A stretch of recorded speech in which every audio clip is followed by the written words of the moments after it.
দর্শক, রাজধানীর এভারকেয়ার হাসপাতালের সামনে আছেন আমাদের বিশেষ প্রতিনিধি মুহিবুল্লাহ মুহিব। সরাসরি কথা বলছি তার সঙ্গে।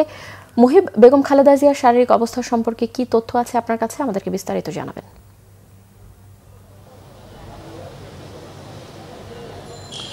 কনক, আসলে আপনি নিশ্চয়ই জানেন যে বেগম খালেদা জিয়া এই মুহূর্তে এভারকেয়ার হাসপাতালের ক্রিটিক্যাল কেয়ার ইউনিটে রয়েছেন। অর্থাৎ যেই সব রোগী তার সংকটাপন্ন মুহূর্ত, অর্থাৎ সেই সময়ই মূলত শরীরের একাধিক অর্গান যখন সমস্যা সৃষ্টি করতে থাকে তখনই মূলত এই ক্রিটিক্যাল কেয়ার ইউনিটে নেওয়া হয় এবং তখন এটি সার্বক্ষণিক মনিটর করেন চিকিৎসকরা।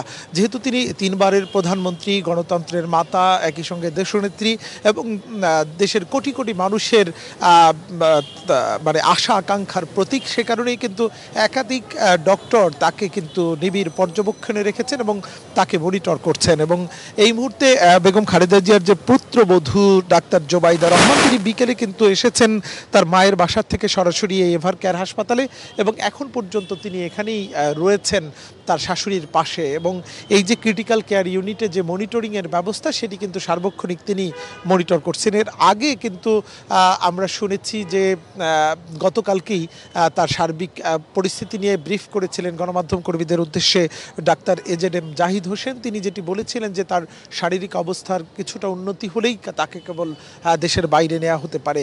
আজকে সারাদিনে কিন্তু তার এই যে চিকিৎসা এবং তার শারীরিক অবস্থা, এটি নিয়ে আসলে কোনো ধরনের ব্রিফিং কিন্তু এখন পর্যন্ত করা হয়নি। আমরা গণমাধ্যম কর্মীরা অপেক্ষা করছি যে তার স্বাস্থ্যের খোঁজ খবর নেওয়ার জন্য।